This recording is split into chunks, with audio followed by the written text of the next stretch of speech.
like fast money, and I care not to talk about it, but you know, I got hooked up when I was young, like 15 Salut à years tous old. les gars, bienvenue sur Ronin MMA. On se retrouve aujourd'hui avec le beau, le talentueux Yann. T'as vu, je t'ai repris un petit peu tes Yeah. intros. J'avoue, Et, j'apprécie énormément. on est là pour parler du combat entre BSD et Dustin Poirier qui aura lieu à l'UFC 299 en mars.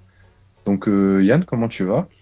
Bah écoute, Alice Blaze, très content et surtout très confort là. Mon canapé, ma foi, me scie à merveille. Je Ouais, suis vraiment bien à l'aise dedans, c'est trop cool.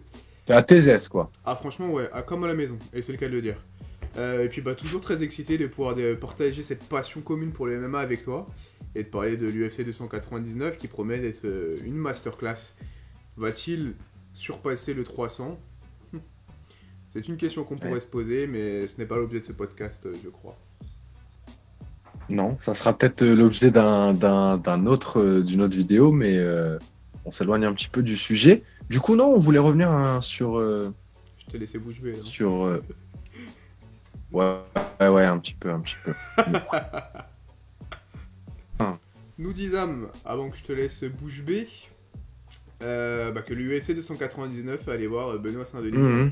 affronter le jeune, qui ne l'est plus tant que ça d'ailleurs, Benoît Saint-Denis, n'importe quoi, Dustin Poirier, The Diamond, l'homme qui a notamment mis Conor McGregor cadeau 2 fois. Cadeau? J'ai dit cadeau? Ouais, mais Ah. il lui a mis quelques cadeaux aussi, tu vois. Il lui a donné des très beaux cadeaux, Mhm. il s'en est fait pas mal. Ouais, Vous avez c'était- pu la toucher aussi en plus. Hein. C'est une belle fête de Noël. Il a été gâté, tu vois, on peut le dire. Connor, il a été gâté. Ah, très très bien gâté, ouais, ça a été fourni. Hein. Beau lit d'hôpital. Mais non, du coup, ouais, Dustin Poirier, mais il l'a sur son CV, il a Connor sur son CV. Ah, et Bon, Conor euh, x2 en plus. Ouais, Connor x2. Ça devient plus si rare de nos jours, mais à l'époque, fallait le faire. C'est la deuxième personne à avoir battu Connor après Rabib, non? À l'UFC, À l'UFC. oui. Ouais, UFC, Oui, ouais, oui. parce qu'il avait déjà perdu À au Cage l'UFC. Warrior par Oui, oui. Real Naked Shock, Connor. Ou c'était même avant dans sa carrière, ou sous ses débuts dans les premières organisations, dont je ne me rappelle plus le nom. Mais écoute, on va essayer de structurer la vidéo parce qu'à chaque fois, les gars, vous connaissez, on part dans tous les sens. Donc, on va revenir un petit peu sur Dustin Poirier. Si tu veux bien nous donner un petit peu ses forces. Force. Ok. Ouais. Ouais, j'attendais que tu ponctues ta phrase, mais let's go. Non. That's my turn. Écoutez, Dustin, The Diamond Poirier. Sa devise principale, c'est Pressure Make Diamonds. You like the accents? Alors, c'est un combattant, du coup, qui a un sacré palmarès, hein, parce que je pense qu'il est à sa 28e. On avait regardé la dernière fois la liste des combattants, je crois qu'il a 28 combats professionnels. Donc, vraiment grosse expérience. C'est un gaucher qui a une très bonne anglaise, donc c'est vraiment sa force principale. Il a un bon calf kick du droit et du gauche également. Plus du gauche que du droit, et c'est quelqu'un qui adore shifter. Shifter, qu'est-ce que c'est pour ceux qui nous regardent et qui ne savent pas? Shifter, c'est quand tu es en droitier ou dans son cas en gaucher, et que pour mettre une patate, tu passes en droitier à la fin d'un coup. Donc c'est-à-dire que tu vas mettre ton bras avant en crochet, admettons. Donc tu es en position de gaucher. Et puis quand tu vas réenchaîner, tu vas avancer. Donc du coup, ton bras avant va devenir ton bras arrière. Et tu mets un gauche-droite, mais ça s'appelle shifter. Donc c'est changer de garde en frappant en anglaise pour faire simple. Donc très bon boxeur, très bon menton. C'est une ceinture noire hein, de black belt en JB. On l'a d'ailleurs vu l'exploiter face à plusieurs de ses adversaires. Anthony Pettis notamment. Bon, effectivement, certaines mauvaises langues diront que face à des grappleurs d'élite, c'est quelqu'un qui est plutôt réduit au fait d'être un striker, ce qui n'est pas totalement faux. Mais il a cette black belt, on peut pas lui enlever. Et puis sinon, gros menton, puisque il est très peu tombé. Hein. Les deux seuls qui l'ont fait tomber, c'est Gaethje, Connor. Et de mémoire, le mec qui tapait comme un camion, là, le Renoir qui s'est fait éteindre par Gaethje lors du son premier combat à l'UFC, c'est Johnson. C'est pas Anthony Johnson, c'est un gars Johnson. Enfin, vous l'aurez, les gars. Qui d'ailleurs a pris la sauce par ailleurs. Et puis en termes de force, ouais, voilà, c'est à peu près tout. C'est déjà pas mal, hein. Très bon calf kick, on l'a vu face à McGregor.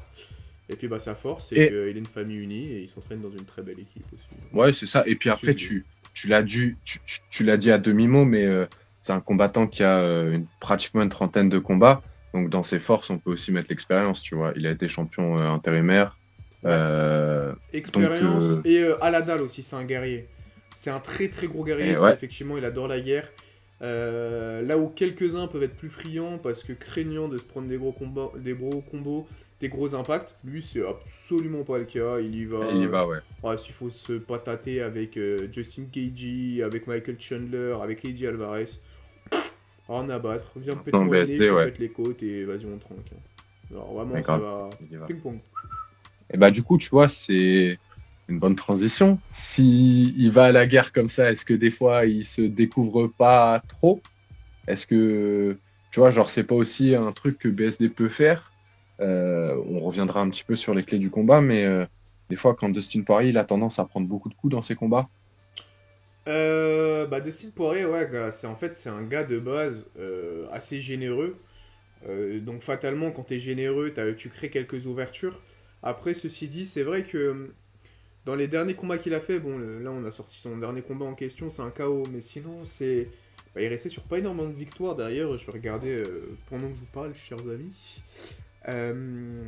Parce que je crois il est dans le négatif, hein, le petit, il a battu quand même Michael Chandler, mais Sur c'est combien de derniers combats tu cherches là? Les 5 derniers, je vais regarder parce que... Sur les 5 derniers? Ouais, parce que je sais qu'il s'est imposé face à Michael Chandler.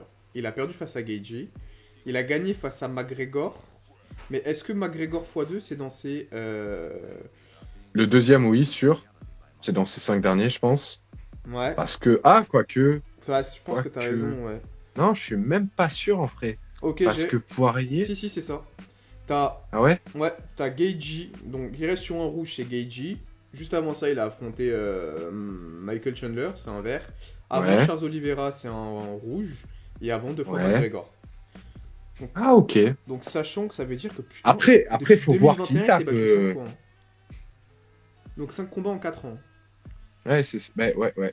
Mais tu vois, une fois, j'en parlais, je pensais qu'il avait pas combattu depuis plus longtemps.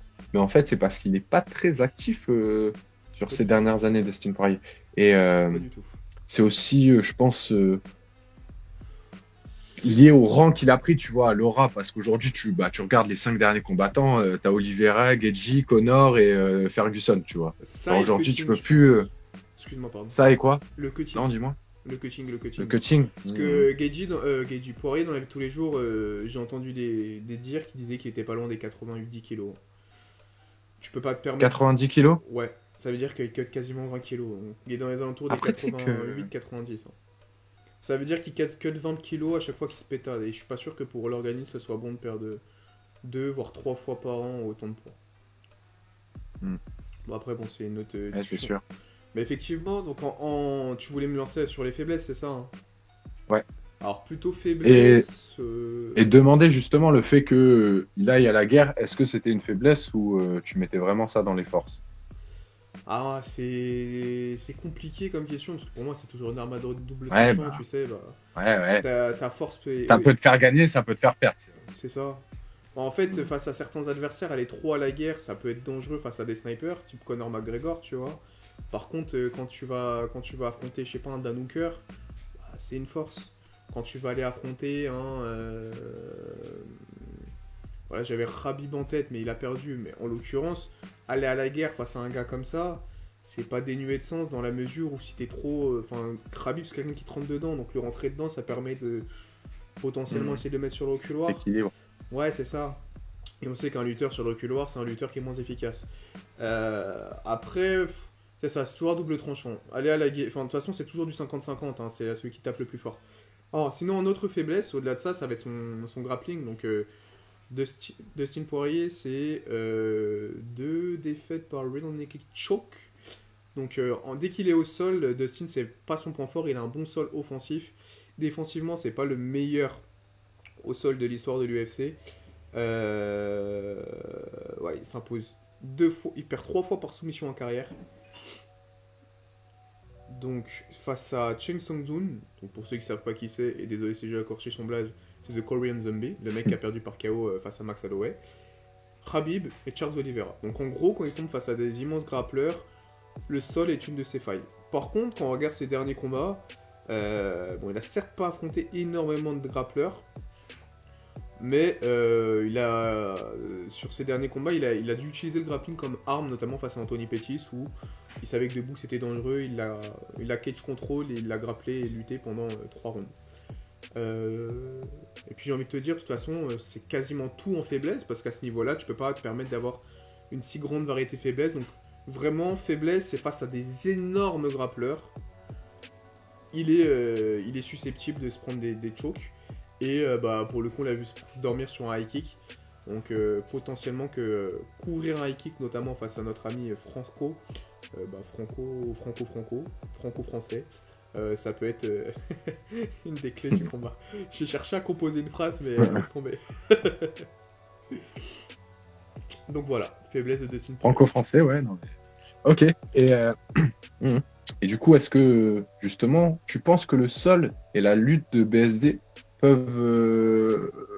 Est-ce qu'elles sont assez bonnes? Parce que tu vois, genre, tu parlais de Khabib, tu parlais de Oliveira et Korean Zombie, mais dans une moindre mesure, c'est des mecs qui ont un sol élite, tu vois. Est-ce que BSD, tu penses que il a déjà ce sol élite-là pour se dire que, ok, c'est sûr que il ira pas du tout au sol contre BSD? Bah, en fait, si on fait le résumé des derniers combats de Saint-Denis, c'est simple. T'as Frevola, striker. Thiago Moises, lui pour le coup, mix des deux, mais beaucoup plus composant de grappleur. T'as Eliseu, t'as Bonfim, striker. Eliseu, striker. Donc attends, Frevola, attends, je me suis perdu. Frevola, Thiago Moises, Eliseu et... Bonfim. Merci. Ça fait 4.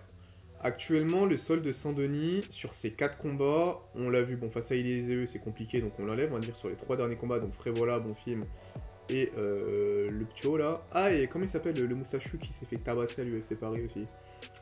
Et qui s'est fait tabasser sur les houlets de la foule, en plus. Je me souviens... Contre Miranda, BSD, il y a 2 ans, là? Ouais, Miranda quelque chose. Le moustachu brésilien, il a graillé des kicks. Les 4... Sur ces 4 combats, il y a 2 soumissions. 2 soumissions et 2 KO, c'est ça? Ouais, 2 soumissions et 2 KO. En termes de sol, il n'est pas tombé face au meilleur grappleur de la catégorie. Donc on va partir sur cette base. Hein. Il est tombé face à pas d'excellents grappleurs là-dessus. Et à chaque fois, on a vu son sol. Son sol face à Frevola, on l'a vu faire des gardes papillons et retourner le combat. Donc garde papillon, pour ceux qui ne savent pas, la butterfly, c'est avec sa jambe la mettre en opposition en diagonale, pour derrière retourner la personne. Je suis pas un expert du JJB, donc si certains d'entre vous le sont, n'hésitez pas à corriger. Et hormis ça, en offensive, on l'a vu bien mixé face à Thiago Moises et face à du coup Frevola, Bonfim, où il les a massacrés. Pour le coup, pour moi, Saint-Denis, qualifier son sol en tant que tel, c'est complexe parce que en soi, Saint-Denis, c'est un combattant vraiment à part, parce que tu peux pas le définir Saint-Denis comme un combattant soit au sol, enfin c'est un combattant complet, donc c'est ni un striker ni un lutteur, mais en fait il est tellement agressif que dans son jeu, j'ai plus l'impression que c'est instinctif sa manière de combattre que véritablement calculé. Je sais pas si tu vois ce que je veux dire. C'est-à-dire qu'il va avoir une opportunité d'y aller, il va faire, mais j'ai pas l'impression que ce soit quelqu'un qui se dise tiens, tu vois, comme un JSP par exemple qui va tomber face à un énorme striker, j'ai pas l'impression que ce soit quelqu'un qui va se dire tiens, toi je vais que te lutter, ou toi je vais que te striker. Genre c'est quelqu'un, genre quoi qu'il, il combat tout le temps de la même manière. Donc, est-ce qu'il a un côté surspécialiste? Moi personnellement, à l'heure actuelle, je ne peux pas te le dire. Je ne sais pas. Est-ce que son sol sera suffisant? Ça, je suis d'accord, tu vois. Excuse-moi, je finis là-dessus. C'est sûr. Est-ce que son sol sera suffisant pour faire tomber Poirier? De ce que j'ai vu à l'heure actuelle, j'ai du mal à voir ça parce que c'est un sol qui est tellement éloigné de ce que font Oliveira et Khabib que ça me paraîtrait le suspect.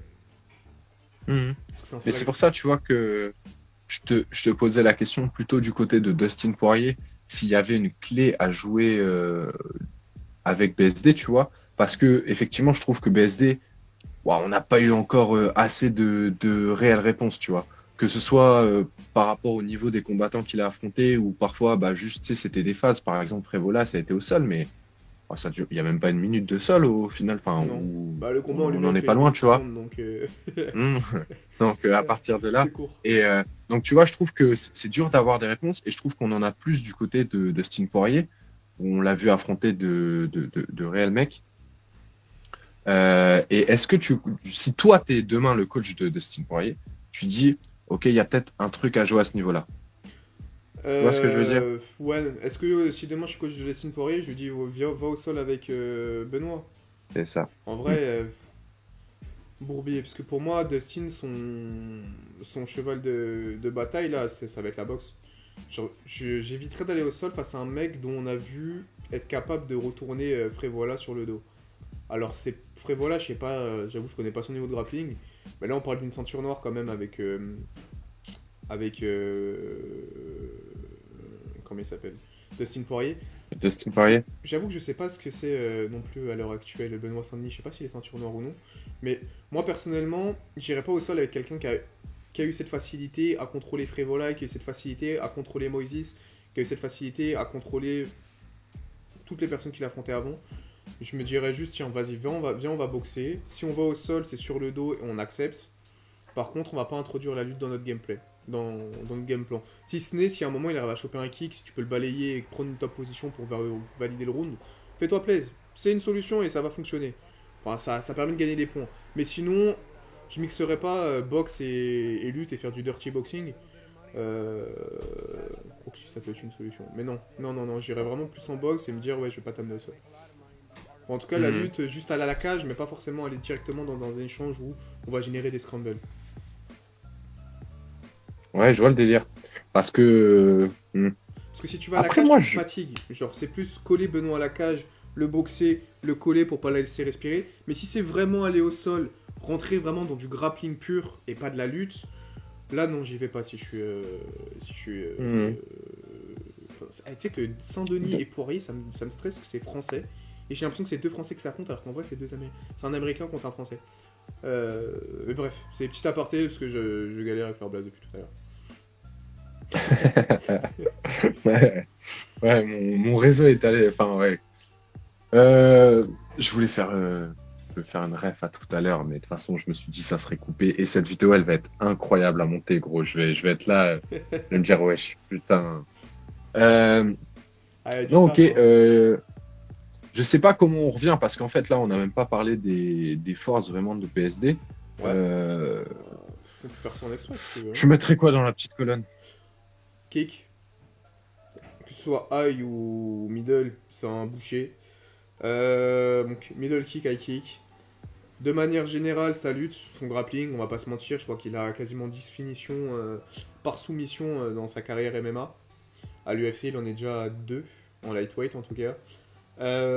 Engagement, c'est quelqu'un de très engagé, en fait, c'est agressif. En fait, au-delà de la compétence technique qu'il a, genre pour moi, ce qui est le plus probant chez Saint-Denis, c'est son instinct de tueur.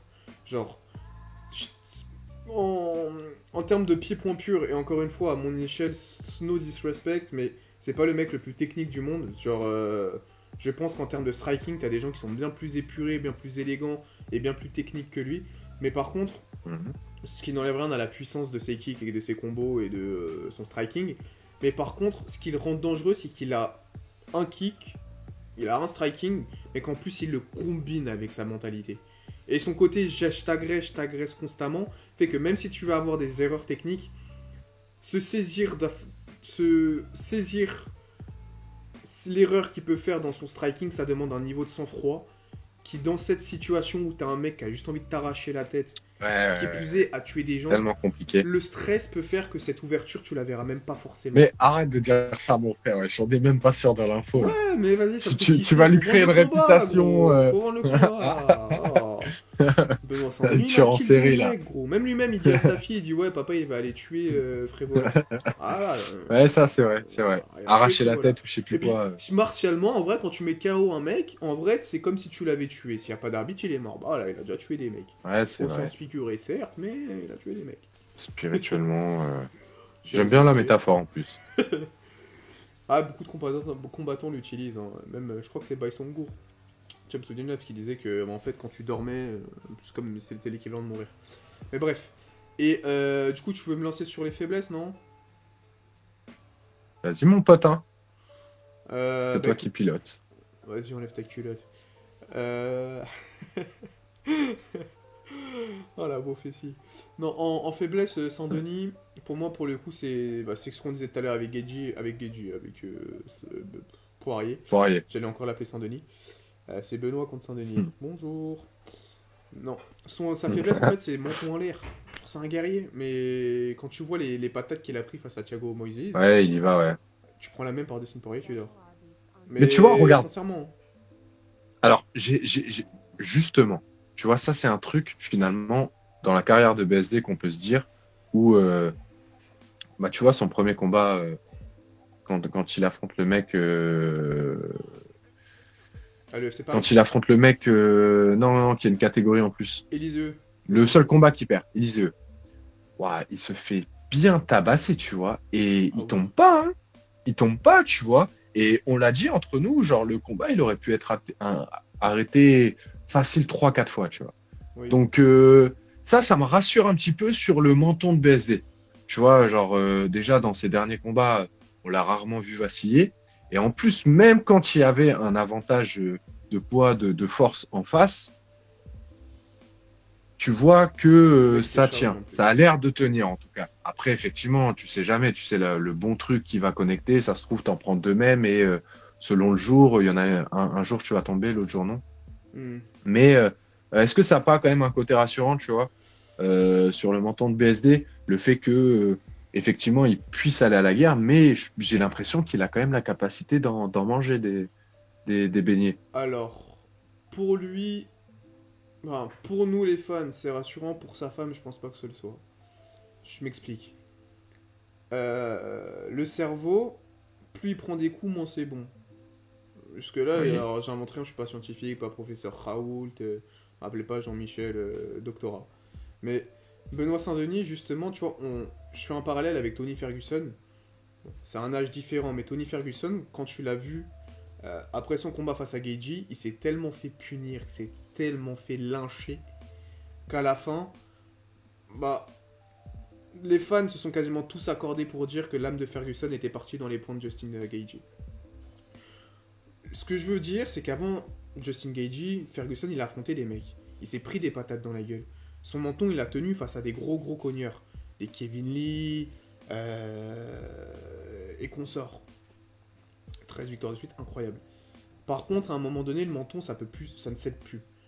Et en vrai de vrai, salut mon cœur, en vrai de vrai, si je devais faire un parallèle, je pense que dans une moindre mesure, sachant que ça n'a pas été au bout, c'est pas un sac-ronde, etc. Ce que pour moi, ce que Ferguson a pris face à Gaethje, c'est ce que Saint-Denis a pris face à Éliseu. Alors, est-ce qu'on va finir avec Non, 3 mais minutes très de bien. podcast? Euh, Mais tout ça pour dire que effectivement, genre, la misère que Saint-Denis il a pris, avec tout le respect que je lui dois, et c'est incroyable qu'il ait fini ce combat. Et d'ailleurs, pour moi, c'est pas bon. Enfin, c'est bon pour lui, pour sa carrière, pour être champion, mais c'est pas bon pour sa santé à lui-même. Après, il en fait ce qu'il veut. Il est grand, c'est sa volonté propre, hein.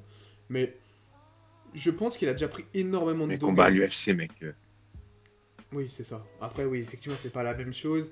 Et peut-être qu'effectivement, je pars un peu Bah loin ouais. en faisant cette comparaison. Mais je pense que plus il limite les coups qu'il prend, effectivement, il peut les prendre, les patates. Mais Dustin, il tape vraiment très fort. Il tape vraiment très, très, très fort. sûr. Et une patate menton de Dustin Poirier, je suis pas persuadé qu'il puisse en prendre. Je suis parti très loin pour ne pas dire grand-chose, mais Non, non, pour le mais coup, je suis pas en sûr qu'il vrai, prenne les bastos de Dustin. Et j'aimerais en vrai, beaucoup, j'entends la métaphore, tu vois. Pardon, je te laisse finir. j'aimerais beaucoup qu'il puisse les prendre. Dustin Poirier m'a tellement montré que c'était un destructeur que ça me fait peur. Ça me fait vraiment peur. Non, non, mais forcément, gros, forcément qu'il faut avoir peur. Et j'entends la métaphore. Après, je trouve que il est encore trop tôt. Parce que, ok, on l'a vu face à Elysée, mais on l'a vu qu'une fois, tu vois. Vraiment, Saint-Denis comme ça. Ferguson, il a fait combien de guerres avant de faire la guerre de trop? En gros, toi, ce que tu dis, c'est à un moment, il y aura forcément le switch, un peu dans la carrière de BSD, où bah, il fera sa guerre de trop. Et où tu t'en reviens jamais de la même façon. Oui. Mais je suis pas sûr que ce soit dès ce combat-là. Tu vois, pour moi, la BSD, il est en plein prime. On n'a pas encore eu. forcément, Il je a sais pas eu pas, encore tu vois, même énormément de de. compteurs. Ouais, et son compteur est pas si C'est entamé que ça, celui de tu vois. Ferguson. Et puis après, même au niveau des blessures et tout, j'ai l'impression que ça a l'air de tenir aussi de ce côté-là. Donc, j'entends. Après, Je te rejoins en là-dessus. fait, pour moi, j'ai aussi peur pour BSD que pour Poirier, tu vois. Parce que, en fait, bah, BSD, il tape fort aussi, hein. Je pense que, bah, et Ah, puis, il est tu favori, hein, l'as dans dit, ce tu vois, sens. Hein. il tape fort et il a plusieurs manières différentes de taper fort. Tu vois, donc, il est favori à ton sens? Ouais, je pense. Honnêtement, je pense. Il Hmm. faudrait que je regarde les cotes. Moi, j'avoue que je Et, suis pas trop tout ce qui est cotes. Pour moi, c'est de la merde. et, Mais ouais, ouais. Et qu'est-ce qui si fait vous qu'il voulez est me favori? sponsoriser, par contre, Unibet, je suis chaud. Genre, j'adore les cotes. Mais sinon, genre, les Ouais. cotes, pour moi, c'est de la merde. Mais ça a au moins l'avantage de définir un favori avant un combat. Et je pense que Saint-Denis l'est. Et qu'est-ce qui fait qu'il l'est pour toi? La jeunesse, le compteur. Ouais. Parce que, hormis ces facteurs-là, pour moi, à l'heure actuelle, Dustin Poirier est un combattant bien plus complet et plus expérimenté que Benoît Saint-Denis. Et Benoît, je te kiffe, mais I love you, hein, sincèrement. Mais je pense que, avec tout le respect que j'ai pour toi, si tu regardes cette vidéo, mon chat et moi en témoignons, je pense que Poirier est un petit cran au-dessus, mais j'espère que tu me feras mentir. Ouais. Du coup, bah, c'est ton favori. Pourquoi alors? Bah C'est moi, juste le cœur qui parle. non, j'y favori aux yeux des cotes. Moi, pour ma part, ce Ah, combat-là, ok, ok. Benoît Saint-Denis, je le vois s'imposer. Je vois des chemins pour qu'il s'impose. Par contre, Dustin Poirier, ouais, c'est un gros morceau. Et Ouais, ouais, ben, c'est solide. Je en sais fait, pas tu ce que vois, t'en penses, mais pour moi, c'est son premier gros test, hein, parce que même quand il tape Frévola, qui est 14e dans la catégorie, euh, en soi, bah, en 1 minute 30, c'est plié, tu vois. Là, on va avoir, je pense, de vraies réponses à certaines questions, dont par exemple le sol, tu vois. J'aimerais bien avoir peut-être, tu vois, pratiquement tout un round, peut-être en sol, etc., contre un mec comme Poirier. Je pense que tu t'amuses bien avec ton chat, toi. je crois il adore le MMA, gros, donc il veut participer. Ouais, ouais, ben, s'il veut parler, il en pense quoi? Il en pense quoi? C'est quoi son pronostic? Son pronostic, c'est Dustin Poirier, à la fin du combat, sera dans la même position que moi. Avec BSD comme ça? Ouais, non, il sera allongé, genre couché, les yeux quasiment fermés, là, regarde, bim, allez, bim. Saint-Denis, t'es mort. Saint-Denis, oh putain, lapsus non révélateur. Poirier, t'es mort. Poirier, t'es mort? Ouais, Ou allez. Saint-Denis, t'es mort? Non, pas Saint-Denis. Moi, je suis pour. En fait, patriotisme oblige. Après, le patriotisme n'enlève pas la raison, et ma raison me dit que ça peut être un gros step. En tout cas, pour moi, genre, si Benoît il s'en sort et il gagne, ce combat va le marquer. Ah, ouais, c'est sûr. Ça va le Mais marquer. je pense que si là, il gagne, T'as personne pour qui est moi, dangereux. dans un ou deux combats, tu peux lui filer un title shot. Bah, là, déjà, ce qu'il faut savoir, c'est qu'il va y avoir un KO entre les deux. Un KO ou un soumis. Parce que je vois pas la décision se Non, faire. non, ouais, ça Si m'étonnerait. Benoît il s'impose via KO, Connaissant les deux combattants. ouais, c'est Hmm. ça. Si Benoît il s'impose via KO, tu peux pas. Enfin, tu peux pas négliger ça. Il tape Dustin Poirier, la légende, par KO. Il tape le numéro 4 de la catégorie par KO. Faut le Hmm. respecter, les gars. Même après sa victoire, donne-lui un title shot. Si Tsukurian et Oliveira, ça a eu un dénouement un peu chelou. Bah, Faut- c'est dur parce que du coup, par exemple, si Tsaroukian, Ouais, Tsarukyan, ouais. s'il y a Tsaroukian qui tape Oliveira et que derrière, PSD tape. Poirier. Parce que regarde, bah tiens, super, tape Poirier. Et que, à côté, Geiji tape Holloway. Toi, tu disais que c'était aussi potentiellement un délire pour qu'il y ait un run de Geiji vers un titre. Bah, comment tu fais? À qui dans ces trois-là? Les trois, pour moi, sont légitimes d'avoir un title shot contre Makhachev. Hmm. Je te pose la question qui tue. Si ces trois combattants-là, donc Geiji, Tsaroukian et BSD, Tsuki. remportent les trois leur combat, à qui tu donnes le title shot? Là, c'est trop chaud, mec. J'avoue que c'est trop chaud. La logique sportive, et de méritocratie voudrait que Geiji le prenne. Et après, tu te fais Là, je suis pas spectacle. forcément d'accord. Ouais, je peux comprendre aussi le désaccord. Et du coup, tu te fais spectacle. Saroukian, mon pote, Bah, tu Tsaroukian, il tapes. Ça veut mérite, dire mais que t'aurais Geiji. tapé Oliveira, Darius, quoi? Bah, Geiji. Oui, non, Geiji je t'en prie, aussi, vas-y, Geiji vas-y, vas-y. aussi. Excuse-moi, je t'ai coupé parce que c'était intéressant. C'était bien ce que tu disais. Non, mais je suis d'accord. Bah, de toute façon, je pense qu'il n'y a pas de bonne réponse. On fait les gars comme ça. Mais tu sais, c'était un petit peu pour mettre en lumière que même si BSD là gagne, je suis pas sûr qu'il ait un title shot non plus. Moi Mais non en tout plus. cas, tu vois, ça sera pour moi, je vois au pire, il en aura peut-être pas un tout de suite. Mais pour moi, il fait pas plus de 2 combats où il en a pas, tu Je vois. te suis. Après, ça, c'est du Et management du coup, et c'est à Guillaume Pelletier de voir. je Hein. suis d'accord. Mais on peut aussi se dire que même s'il fait une guerre, il va à la guerre avec Salmark. Si derrière il sait qu'il a potentiellement un run, parce qu'il y a ça aussi, tu vois. Poirier, pour le coup, je suis pas sûr que si lui mette KO Saint-Denis,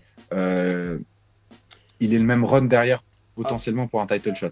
pour l'UFC, c'est peut-être moins bourbier si Poirier gagne. Parce que, Ah bah effectivement, ouais, grave. dans le cas de figure, Euh, parce que, regarde, Poirier, on sait qu'il aura pas la ceinture. Genre, on le sait, à l'heure actuelle, il sort d'un KO. Là, s'il bat c'est moins Saint-Denis, bourbier, mais en même temps, tu casses la hype de Saint-Denis, tu vois. Et ouais, je mais pense après que Saint-Denis, il est l'UFC, jeune, etc. Ce serait sa première défaite. Saint-Denis, tu vois comment il se péta. Banger, tu le fais affronter Jalen Turner, tu remplis une salle. Tu le fais affronter Fiziev. Bon, j'aimerais pas parce que Fiziev, c'est vraiment mon combattant préféré. Et là, je serais pas pour qui soutenir, mais tu remplis une salle. Euh, non, Après, c'est ça vrai. voudrait dire que si Poirier s'impose, tu peux faire contre soit Gaethje, soit Charles Oliveira 2, tu vois. Ou alors contre Mm. McGregor s'il revient un jour. Donc en Mm. soi, genre, enfin, tu peux être plus gagnant. Tandis que si BSD s'impose, si Tsukurian s'impose, et si, on a dit qui d'autre Geji. Gaethje s'impose, voilà, t'es dans un bourbier sans nom. Tandis que si Mm. Poirier s'impose, bah tu peux te dire, ok, le délire maintenant il est soit entre Gaethje et Oliveira, ou enfin, entre Gaethje et le vainqueur d'Oliveira, Tsukurian. En fait, ça teste que deux title shots possibles et pas 3 mecs dans la balance. Il y a effectivement, tu vois. Du coup, il y a aussi un monde où si les 3 s'imposent, du coup, tu fais affronter Geiji contre Makhachev parce que c'est un nom, parce que comme tu disais, sportivement, ça se tient, etc.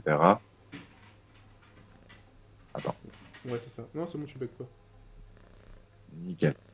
Euh, du coup, je disais, parce que tu dis que sportivement, tout ça, ça se tient. Et donc, derrière, tu fais affronter du coup BSD contre Saroukian. Si les deux ont remporté leur combat, tu vois. Ouais, Ça peut être une solution aussi, tu vois. c'est Et ça. derrière, du coup, tu sais que quoi qu'il arrive, le vainqueur de ce combat-là, il sera légitime pour un title shot. Mhm. Et qu'en plus, entre Makhachev et Gaethje, bah pareil, en fait, derrière, quoi qu'il arrive, tu sais que t'as un plan qui est plus ou moins assuré. Ouais, ouais, c'est. De C'est ça. toute façon, il y a pas mal de choses à faire.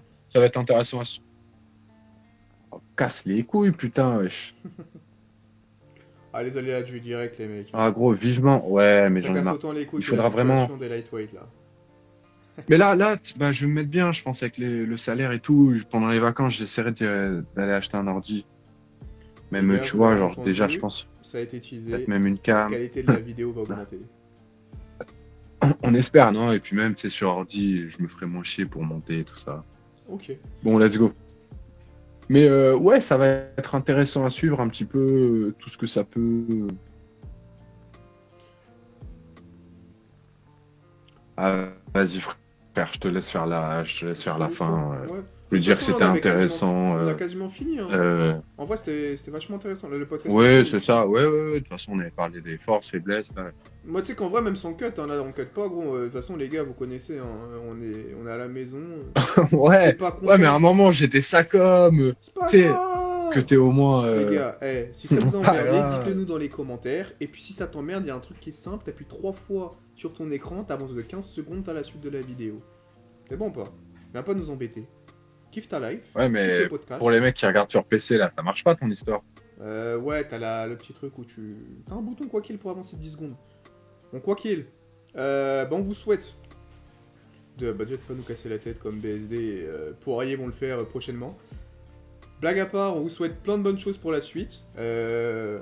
LG, Scott et Tsuki vous souhaitent une magnifique journée. N'hésitez pas à nous dire ce que vous en avez pensé. Abonnez-vous, likez, partagez le bagage du youtubeur qui est ultra relou à dire, mais qui doit être là. Et puis bah cliquez sur Scott pour vous abonner. Allez, ciao. Salut la team.